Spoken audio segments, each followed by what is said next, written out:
Welcome, everyone, to the NEANE lecture series. This initiative is the result of a collaboration between NEANE, Center for the Study of Non-European Art at UNICAMP, and the SMFA at Tufts University. Before we, and also, of course, with the support of the Getty Foundation through their Connecting Arts History program. So before we introduce our very distinguished guest for this evening, just a quick reminder, as usual, you are able to ask questions after the lecture through the chat tool on our YouTube channel. So you can write whatever you want to ask there and we can pass on to our guest. So, Claudia, can you please present our guest? Yeah, good afternoon or good night to everyone. Boa noite. It's my big pleasure to present Melissa McCormick, who actually probably is already known of many of you. Melissa is a professor, Andrew Mellon Professor for Japanese Art and Culture at Harvard. She's an art historian interested in the relations between text and image, as well as genre issues, and she also works on Buddhism. Melissa has worked extensively on medieval Japanese art and particularly on the tale of Genji. And she has published The Tale of Genji, A Visual Companion in 2018, and also was the co-author of the catalog for The Tale of Genji, a Japanese classic illustrated exhibition that was up at the Met in New York. Today, she will speak, she'll give us a lecture on Ōtagaki Rengetsu's discursive ceramics and the poetics of Haptic reading. So sorry about the pronunciations. Very curious about that. Thank you so much for being here. And I give you the word now. Thank you so much. Good evening, everyone, and thank you for this opportunity to speak about my recent research. I just want to say in the beginning what an honor and delight it has been to work through the Connecting Art Histories program with my colleagues in Brazil, with Professor Claudia Matos and Professor Patricia Meneses at Unicamp, and also consulting on the wonderful Japanese art course taught by Dr. Juliana Maus. That's been a real pleasure. So today I will discuss my ongoing research on the 19th century nun artist Ōtagaki Rengetsu, and I just want to make sure that you can all see my screen well. Is that okay? Okay, just let me know if there are any problems with that. And I'm going to be talking specifically about her inscribed ceramics, like the work that you see here, and which was used for the advertisement for this talk. This is a brazier used to boil hot water for sencha tea. So while Rengetsu's Rengetsu's pottery is much beloved and discussed, my hope is to develop a theoretical framework for understanding her ceramics that accounts for their complexity. I'm interested, most of all, in interpreting them through a phenomenological lens, and specifically in articulating their haptic nature. So I'm going to elaborate on the meaning of this term, my use of the term haptic, later in the talk, but suffice it to say here that I aim to emphasize more than the tactile nature of her ceramics and how they engage, in other words, the sense of touch. Rather, I'm interested in their haptic quality, which means it refers to a kind of perception that combines the tactile, so the touch of a surface, as well as the kinesthetic, involving movement, which primarily refers to receiving information through the hands and by grasping and moving an object in space. So this, I think, is integral to understanding Rengetsu ceramics, and a discussion about these issues allows for a meditation on the differences between vision and touch, as well as on the long-standing art historical discourse on haptic visuality, beginning with Riegel, and the phenomenon of two-dimensional images that seem to engender a haptic response from the viewer. So the work of a 19th century Japanese nun has even more to teach us because of the very specific epistemological notions that were operative in her environment and that appear in her other artworks. So my ultimate goal is to bridge these aspects of her work. And before discussing her ceramics, though, I would like to provide you with some foundational biographical information that will help illustrate her social situation.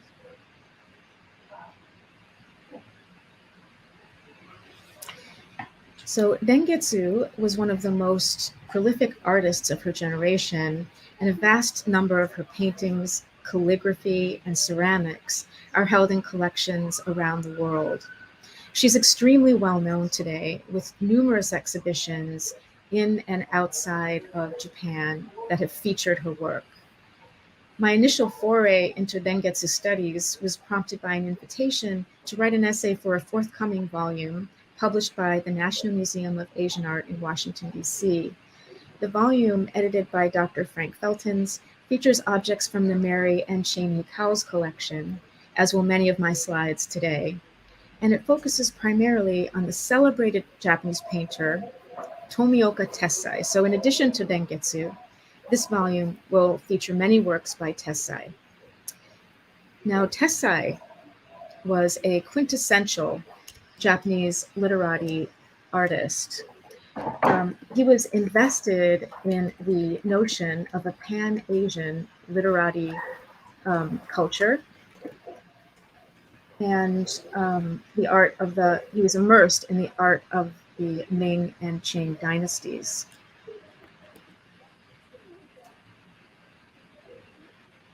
And here you're looking at a photograph of Tessai at the age of 70 in his studio. So both Tessai and Rengetsu lived in an era of tremendous transition. They both lived to see the end of the 300-year Tokugawa shogunal regime and the beginning of the Meiji era, which ushered in a new time of imperial symbolism and a different kind of engagement with the world beyond the archipelago, meaning Europe and America, but also neighboring lands, especially in the realm of Sino-Japanese cultural exchange. So just to give you a glimpse of what Tessai was up to, take a look at these scrolls. This is just really the tip of the iceberg of Tessai's output. And even at a glance, you can see his kind of bold style. It's large, kind of solidly unorthodox in an orthodox kind of way. And he was an amateur painter, not formally trained. He took the literati ideal very seriously. So what does this very bold, 19th century, early 20th century painter like Tessai have to do with Rengetsu, with this Buddhist nun? Well, some might say everything. There would be no Tessai without Rengetsu. Tessai's family lived near Rengetsu's home for a period of time. And that was a neighborhood that was a kind of hub for artists and craftspeople. At that point, Rengetsu was making a living as an artist, and she became an important role model and mentor for the young Tessai. Tessai lived with her for a year and assisted her, and she in turn became a kind of benefactor. She later paid, I'm sorry, I'm hearing a lot of background noise. Claudia, I think you have to turn off your mic, please.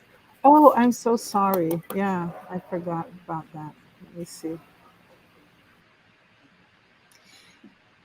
So at that point, Rengetsu, when she was interacting with Tessai most often, she was making a living as an artist, and she became a very important role model and mentor for the young Tessai.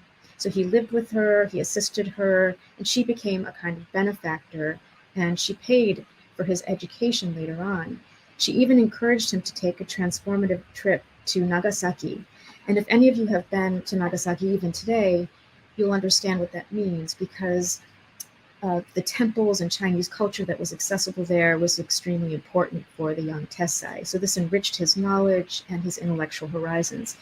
So Rengetsu was in that way very influential for Tessai, but many other artists, literati, thinkers. She was very much active in these circles in her day.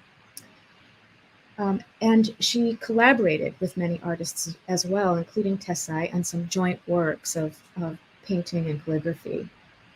So here you're looking at a portrait of Rengetsu painted 23 years after her death by Tessai.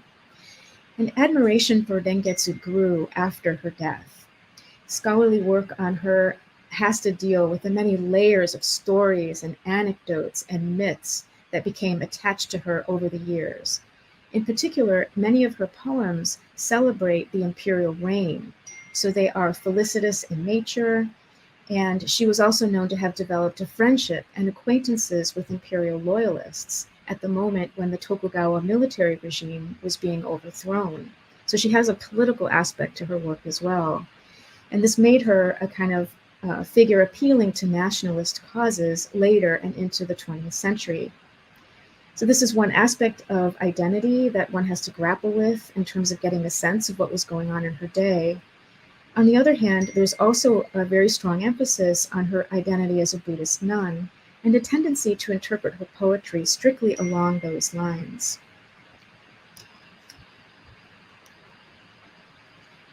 Rengetsu does have many autobiographical texts, however, and close to 1,000 poems and hundreds of letters. The art historian Paul Berry believes there might be thousands of letters in her hand that are still unpublished.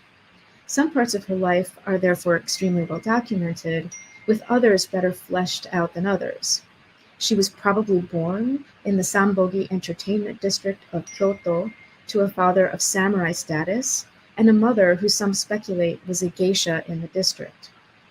Whatever the case may be, she was immediately adopted into the Ōtagaki family. Her adoptive father had a coveted hereditary position as a head administrator at Chionin Temple. Here's a view of that temple and a photo of its grand 17th century Sanmon gate that one passes through to enter the complex. It's interesting to imagine Rengetsu growing up in its shadow, to think of her passing by this temple daily, and it's important to consider the social circles to which she had access. It's worth considering what it meant that she was an adopted daughter of a man with the hereditary position of temple administrator, meaning that he oversaw the monks at this prestigious temple. It was a fairly lofty position. Rengetsu, at a very young age, was sent away to Tamba Kameyama Castle in Tamba Province. And this is where people believe that she received an education in several different areas, calligraphy, some say the martial arts even, as a daughter of a biological father of samurai status. Then she returns home and gets married in 1807. She divorces. Her life is famous also for being quite tragic. So at the age of 17, 19, and 24, she loses 3 children. And she divorces her first husband, remarries, and then her second husband dies in 1823. So there's some speculation that she had another son who survived, but who was sent out for adoption before she married for a second time. Rengetsu maintains contact with that young man, and it seems she has vested interest in him, making it seem as though she might be his biological mother. So there are traces that amid these deaths of all of her children, she had perhaps one lasting parental relationship.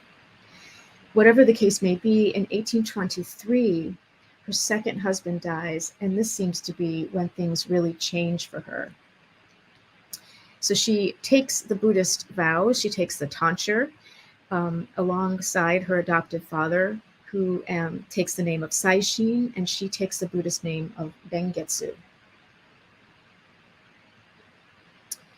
And this is another closer image to show you that Chionin complex where she lived. And the family lived for quite a while, Rengetsu and her daughter and her adoptive father, at Makuzuan, which I've noted here in green. So you go through the temple gate, and it's located in this area here in the complex. Now this building is used for tea ceremonies, but she lived there for about a decade, and there's no doubt this is the time when she began engaging in various art forms. So her daughter unfortunately died at the age of 7, and she lived alone with her aging father until then. He died 7 years later. So after her adopted father died, then she had to leave the Cheongin temple complex, and she began to move around Kyoto into various residences. So this kind of inaugurates a peripatetic period for her, and she even acquires the nickname of Hikoshi Rengetsu, or kind of Rengetsu on the move, someone who's always relocating her residence. One reason is that she was so popular and well-known that she was inundated with visitors, and she was attempting to lead a less high-profile existence. So she moved slowly northward into the Okazaki area, into a neighborhood called Shogoin, then Shinshoji, and then for the final years of her life, she lived at Jinkoin on the western edge of the capital, which you can see over here. And this is where she ultimately passed away. The abbots there over the years became important connoisseurs of her works. And there are also actually many copies and sort of examples of her work done by others. But there are several at Jinkoin that are quite secure in their attribution. So it's while she's living at Shogoin that she met Tessai. So his family lived nearby, and he helped her with her ceramics. He moved clay, for example, and this really solidified their relationship. But one very important aspect of Rengetsu's profile, as I mentioned, is that she was famous in her own day, not just after death. And she was well known in her lifetime for her poetry. She had her poems published in 2 different anthologies in 1868 and in 1871, although she was not happy to have them published. She was actually averse to having them published in this form. There were some poems that she claimed weren't even hers in these anthologies. And one scholar, Sayumi Takahashi, has suggested that her deep interest in the material properties of her waka poetry inscribed on things is really what turned her against having her works in print, that it diminished the kind of that sense of immediacy that many of her object-oriented works have. So her waka were then disembodied from the material surfaces onto which she had inscribed them. So Rengetsu was listed in the who's who at the time of famous people in Kyoto, and she was therefore asked to brush her calligraphy and her poems on all sorts of different objects. So she brushed them individually on works on paper that you can see here. And she might have close to 1,000 poems in different anthologies, but there's so many more of her poems because she reiterated them on all of these different surfaces. So she would inscribe the same poem on many different kinds of objects. So these poem cards called shikishi, on poem strips called tanzaku, and on, for example, hanging scrolls that have pictures included called wakae. So these would have been created at the request of individuals for all sorts of reasons. She made them for New Year's. These are very typical reasons in Edo period Japan for making calligraphy objects. And these were often collaborative as well.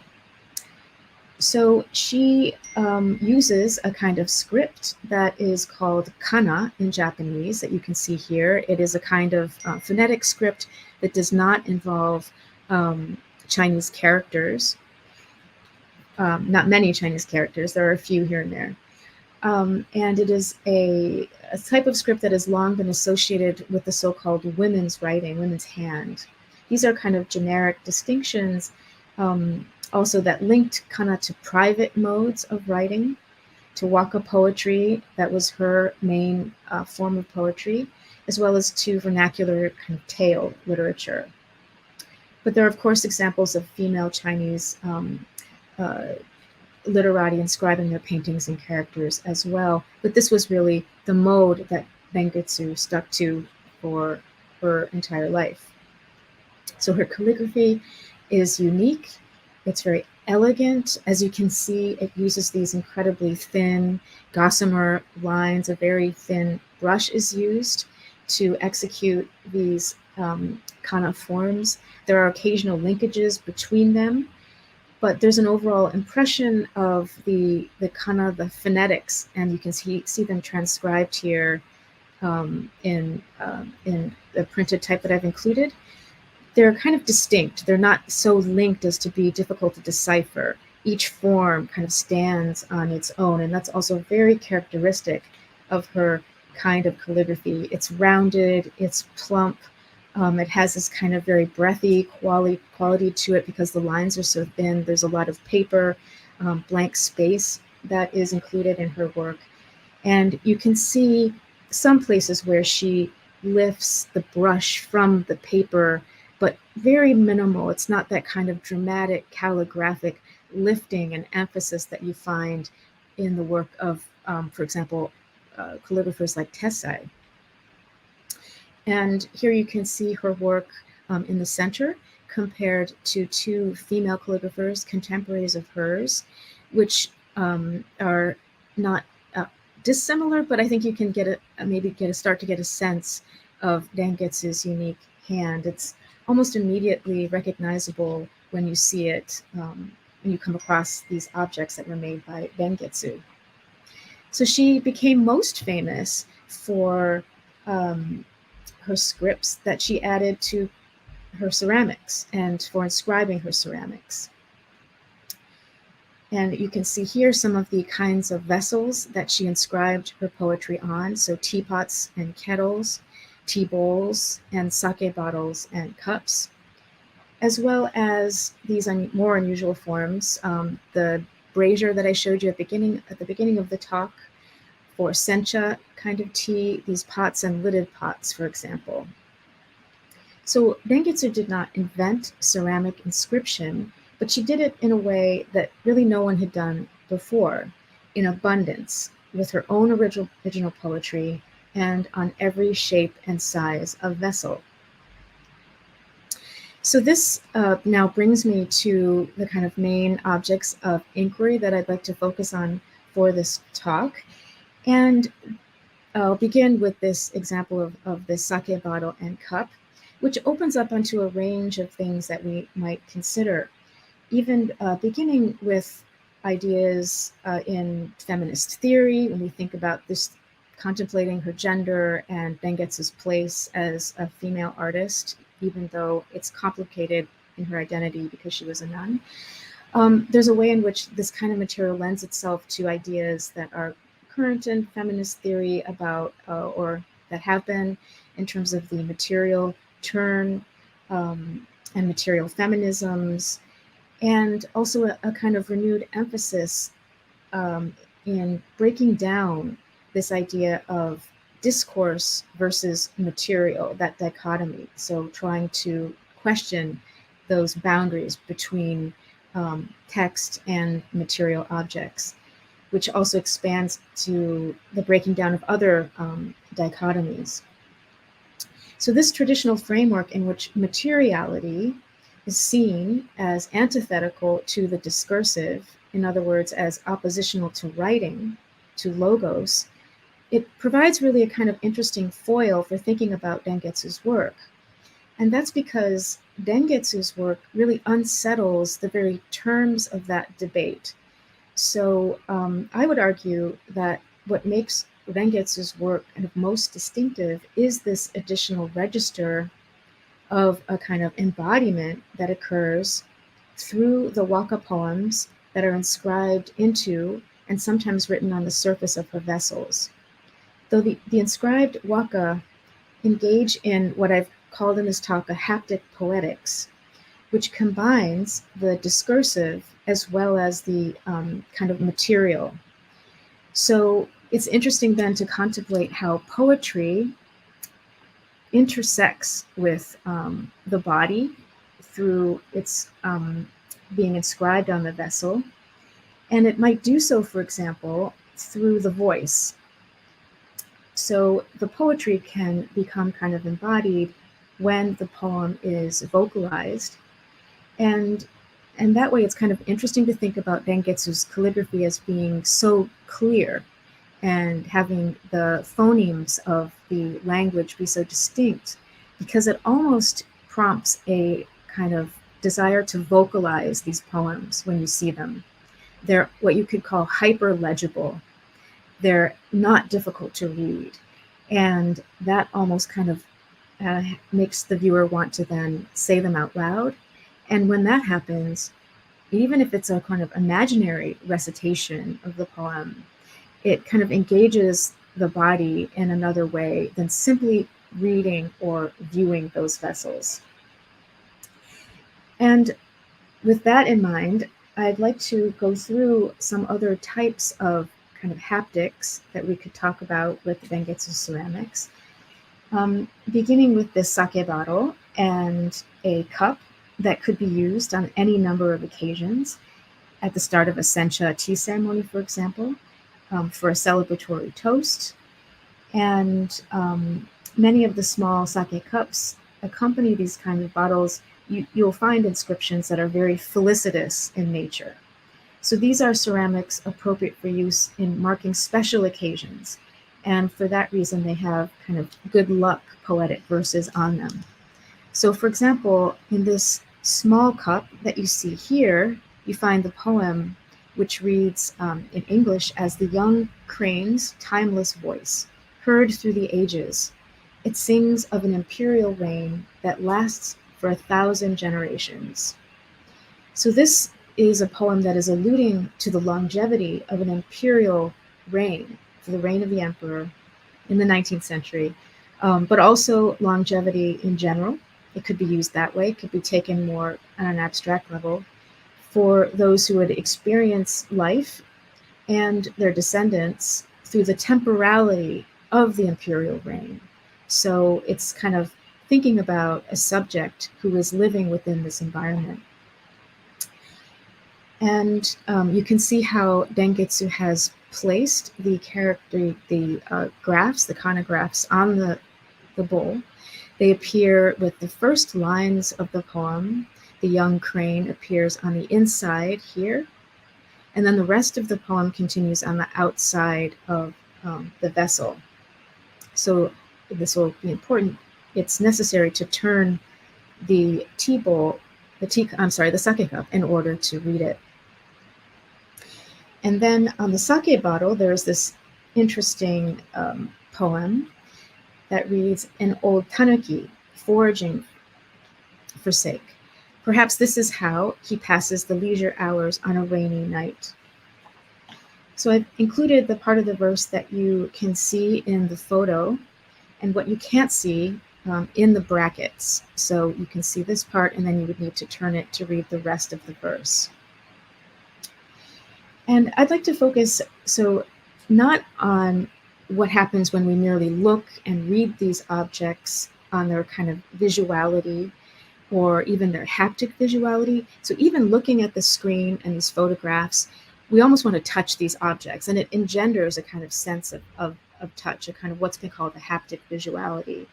But we can also think about then how they would have actually been used. So not as they were just represented in the photo, but as objects held in space and time, and the kind of haptic sense perception involved in using Rengetsu ceramics. So this isn't really about the embodied creator in the object, although that's important too, but about the user. So the inscribed ceramic is haptic in the sense that it doesn't simply engage that tactility of the object. It involves, more than a passive reception of feeling on the surface, or even a momentary touching of the object, but rather it necessitates an interaction that involves this kinesthetic sense, moving the object, so to turning it, to perceive it in its totality. And the poem is what leads you there. So the ceramic object held in the hands already does this to a certain extent. When you lift up a tea bowl in a tea ceremony, for example, you have it's actually prescribed that you would turn it and examine it and so forth. So you're led there anyway. But when a waka poem is placed on an object in this way, it has to be turned for the entire poem to be revealed. So the words guide you through this kinesthetic experience of the work. And the words, neither do the words exist isolated from space and time. So the partial revelations of the poem are perceived and read in conjunction with other sensory information received from the texture and the physical material of the object. So we can imagine moving our fingers over the surface to sense the depth of the incision that Rengetsu has made.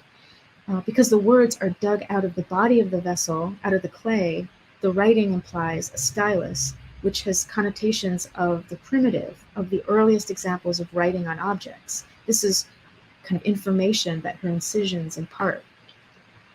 But remarkably, the writing is equally evocative of delicate brushwork. The fluidity of movement in Rengetsu's writing is stunning, given the clay ground, even resembling the kana writing found on her works on paper. It somehow is suggestive of both the stylus and the brush. If you look closely at the incisions, you can sometimes find deposits along the edges of the lines. Those are sometimes visible. The inscribed writing, as calligraphy, adds yet another dimension to this notion of embodiment and haptics. So the visual experience of East Asian calligraphy has long been theorized as rooted in the body, with brush and ink on paper. Calligraphy is thought of as movement recorded. So ancient calligraphic treatises in China abound with examples of how writing is related to the body, to the breath of the calligrapher, which is then captured on paper for future generations to retrace, and in a sense, reanimate the calligrapher. The embedded body of the writer in the writing anticipates a future kind of symbiotic relationship with another.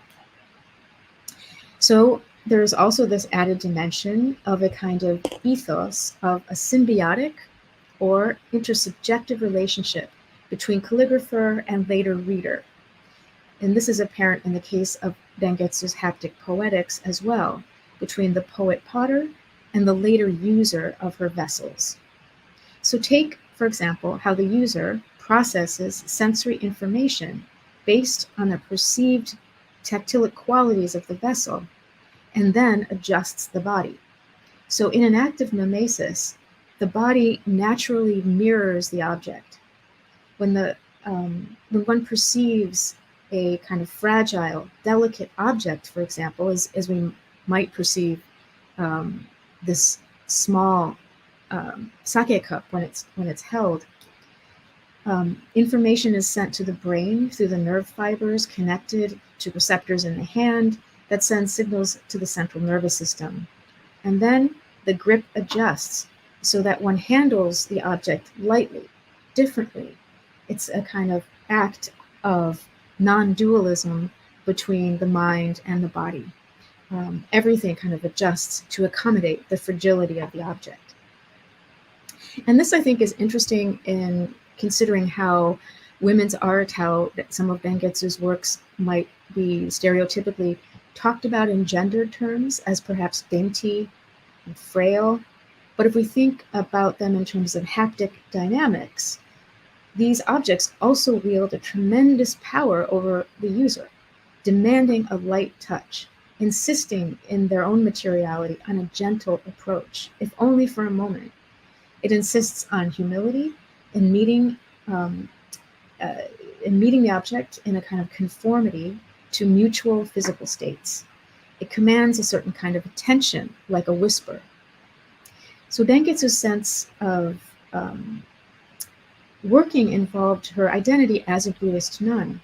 And she, I think it's fair to say, might have worked with this idea in mind, this idea that it is important, one of the basic tenets of Buddhism, to think about non-dualism and this kind of symbiotic relationship that I think could find expression in these objects.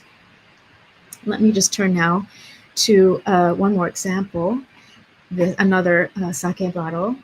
And, there's also a lot of humor and play in Rengetsu's works.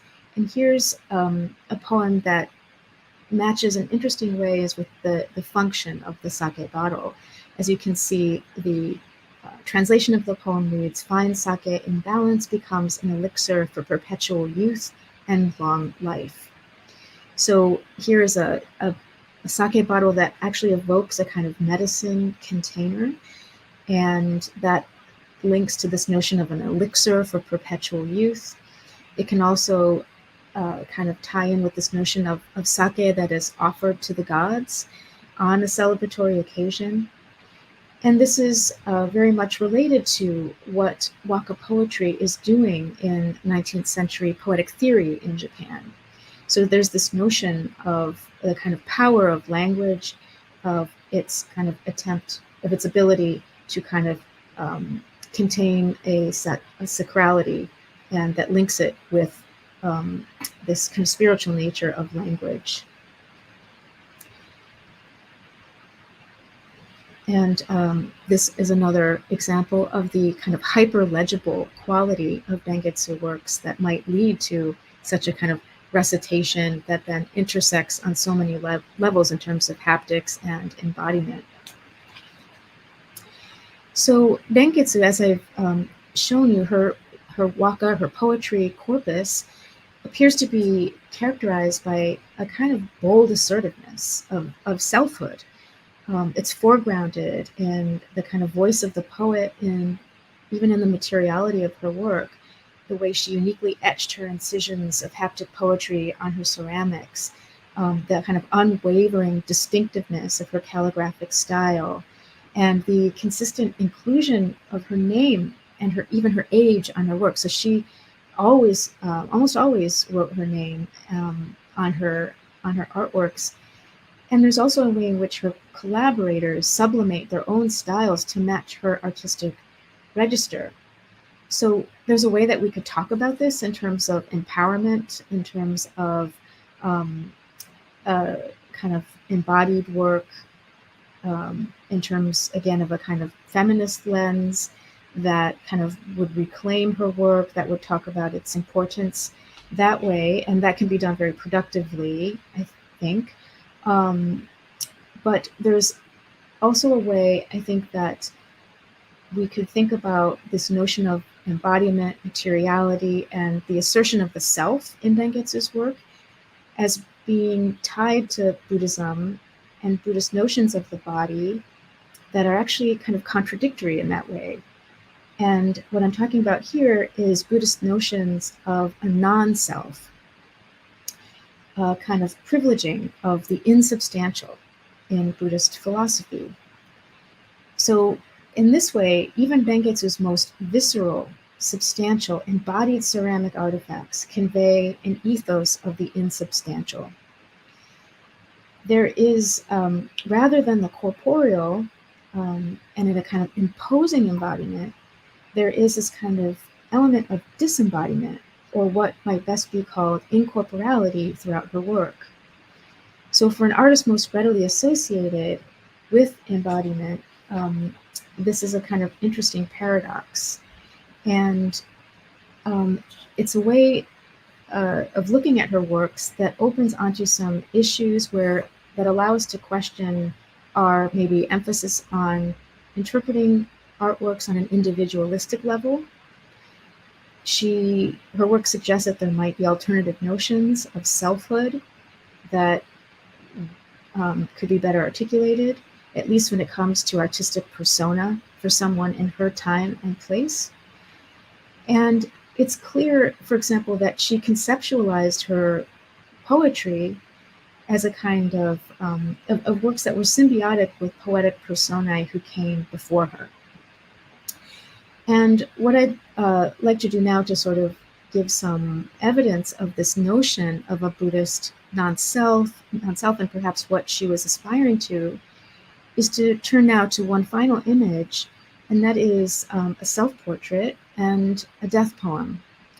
So at the time of Rengetsu's death in 1875, Rengetsu had been a Buddhist nun for over 50 years.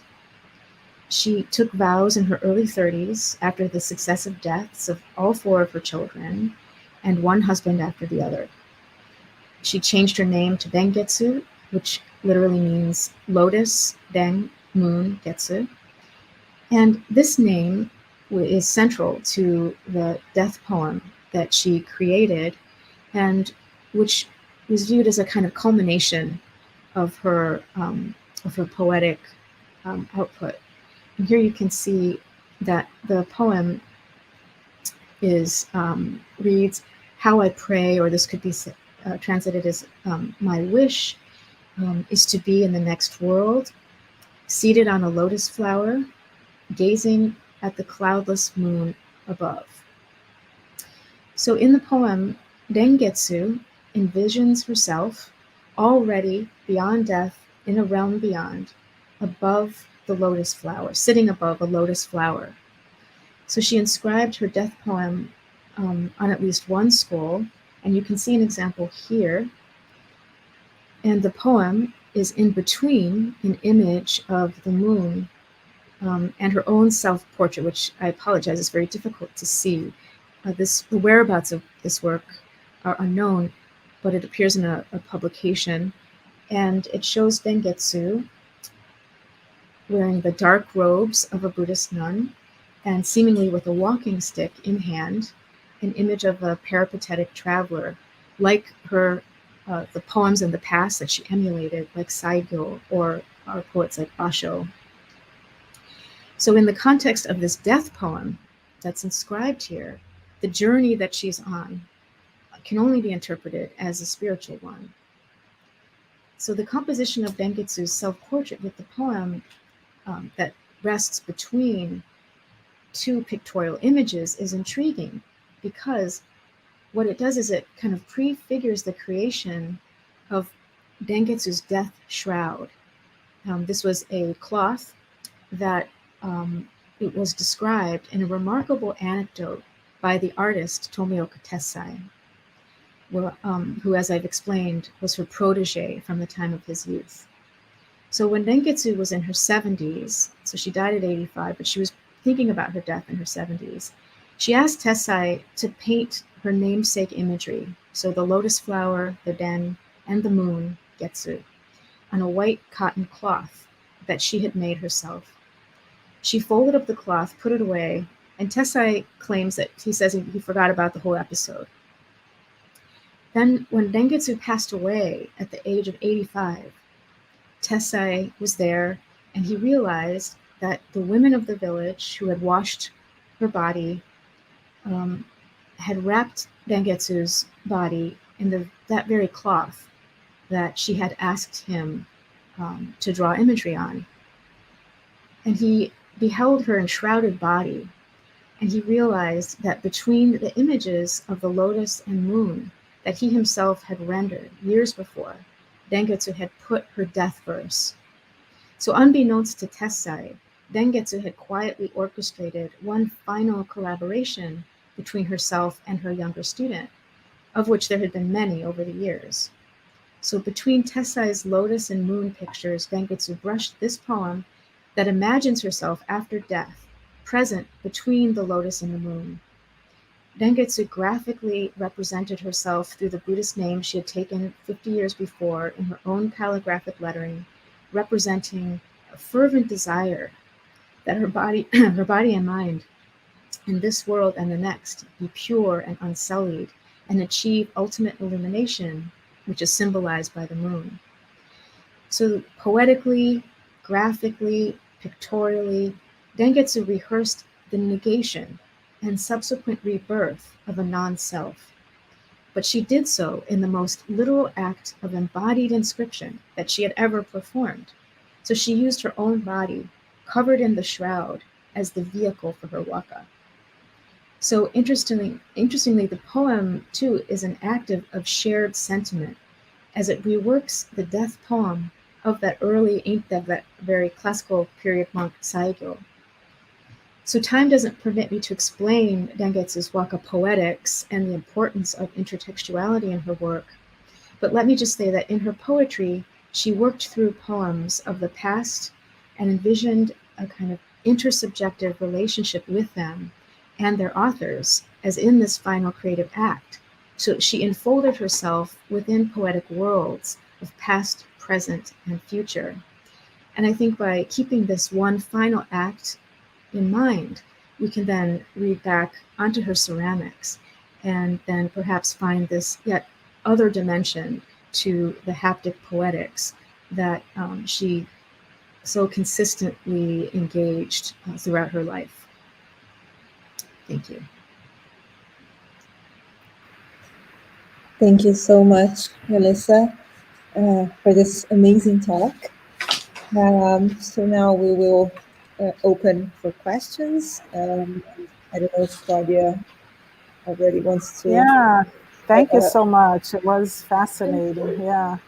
I will be really quick because I don't want to be disturbing with where I am. I'm so sorry about this, but I think this her world is a world that seems also very like closed within Japanese tradition, and I'm very interested in the fact that you mentioned in the beginning that she is one of these artists that kind of like went through a lot of change, right? And was seeing a Japan that is in transformation in the 19th century. And I was wondering if how she reacted to that, if you think that like her poetry and this specific poetics that she developed is somehow related to where she is situated in this moment. Thanks so much, Claudia. That's a great question. And it deserves much elaboration to really flesh out the real context. This is a time when there is, it's important to think always about, I think, global context and the global flows that might have been happening in her world. But as you said, I do think, much of her day-to-day existence was very much focused on her immediate environment of not just Kyoto, but actually she was known throughout Honshu, and her word spread of her work. So there was a lot to occupy her. She does interestingly have one poem that mentions America, only one, but it's kind of fascinating, but hard to read too deeply into it. There's so much that occupies her in her immediate world, but I think it would be interesting actually maybe to juxtapose, even if she wasn't herself that engaged, interesting and important to juxtapose others who are more engaged with things beyond the archipelago, just to put them side by side and to get a sense of that time period. But she does engage the new very much, and that was a kind of very important to her poetics, and it aligns with the kind of poetic theory that was very much current in her day. Certain thinkers on poetry who wrote treatises on poetics, where it was important to add elements of the new, of the immediate, of the contemporary, and to mix them with elements from the past. And so, for example, there's a poem where she uses the imagery of the sound of gunfire to replace the traditional images that you would find of sounds on the wind in classical poetry. And that's a really, I think, fascinating, jarring use of a very kind of new form of warfare, relatively new form of warfare, that she's incorporating into a classical poem that you associate with the kind of just very simple images of nature, for example, or imagery that's been used over and over for centuries and centuries. Thank you. That is really fascinating. I think her work is amazing. Do we have questions, Patricia? Sorry. Yes, we do have questions. So here's a question from Fernando. Hi, Fernando. He asks, Dear Professor McCormick, thank you so much for this amazing talk. Is there a thematic difference in the poems inscribed on very fine ceramics versus more rough vessels? And he has a follow-up as well. And does the function of the vessel influence the poem that was chosen to inscribe it, like the sake cup with a felicitous toast-like poem? That's a great question, and that's a wonderful way to go through the archive of her work and to create a database and to kind of systematically figure out. In the works that I've studied so far, there is sometimes sometimes that is definitely the case. Sake bottles that they're self-referential, works that are and I could if I had time to show you the poem on the brazier, for example, which is basically about a very turbulent river. And so I think there's always a way to read into the poem and what it might be doing in terms of the function of the vessel. So on that one, you can imagine the brazier on fire, essentially containing a fire, rousing the water in the same way that a turbulent river would be engaged. And here the poem is about a gusting storm that has passed, and in its wake, the river is so turbulent that there's no way for the waterways to create shallows of their own. It is so, you can't, it's unnavigable. And so I think that's a fantastic poem to put there if you imagine not just fire, but the water that's being produced from the fire. And it's so almost counterintuitive to think of putting or it's maybe not to think of putting something, and maybe it's good luck, don't burn the house down. You put the water imagery on the brazier.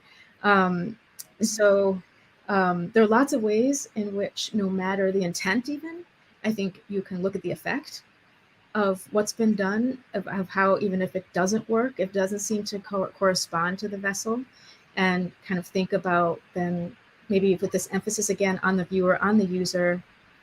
What does it do to in the mind of the viewer and user, even if it wasn't intended? There are some cases where the poem seems odd to put on certain vessels, and I would maybe it might seem disappointing. But again, I think we can overlook that and look for potential associations that could be interesting. I mean, this also ties into the issue of just the tremendous number of objects that exist that are attributed to Rengetsu. She had one well-known apprentice who would actually, in her own day, sign her name to works. And so something that's always talked about with Rengetsu is the issue of forgeries. But I think that's a problematic concept in many ways. This kind of desire to look for something that's authentic, that needs to be, I think, analyzed within the context of her environment as well. Perfect. And to do a follow-up on Fernando's question, because it's a curiosity of mine, because you mentioned that, of course, she inscribed many vessels, but she also wrote in various objects. And those objects, were they actually used? Or, because you mentioned she was very popular, and so when she inscribed on something, was this object actually used? And I'm asking that because I was considering the last part of your presentation on Buddhism, and the idea of absence and presence of a self, and of matter, and of mind, and poetics, and the idea of actually using the vessel would be very interesting. So, because you deal with the emptiness of the vessel, and or maybe not, I don't know. So that's why I'm asking about the actual use of these objects, if they were only seen as poetic and artful objects, or they had like an actual use. In general, they're very much used. She sold them. She made a living through the pottery. There's one archaeological site that that I know about that shows kind of use of her objects among kind of different class register, right? So not the elite of the elite by any means, but that it was available. And I think she speaks in humble terms about her objects, and they have a kind of humble appearance to them. And so I'm not sure when they began being sort of collected and unused. And even if that doesn't have to do with collection, like you're saying, if that there's another reason why they might be just sort of possessed or yes. But I think in general, a lot of use happened. Yeah, so when someone bought it, they would actually, like the sake bottle. I would think so. Yes. It's very, very interesting because in the functionality also, the haptic aspect seems to take a life of its own, a greater, not only manipulating it to actually read the poem, but the actual use, I think, activates it in a different way. It's maybe a new layer of meaning and embodiment that can happen. So it's really fascinating. Yeah. Thank you so much. I don't know if you have any other questions for now, but we actually are in our time limit. So I think I'll thank you again for this amazing talk, and thank all the audience members that usually follow our programs. And stay tuned for the next appointment of the NEANE lecture series. Thank you very Thank you much. so much. Thank you.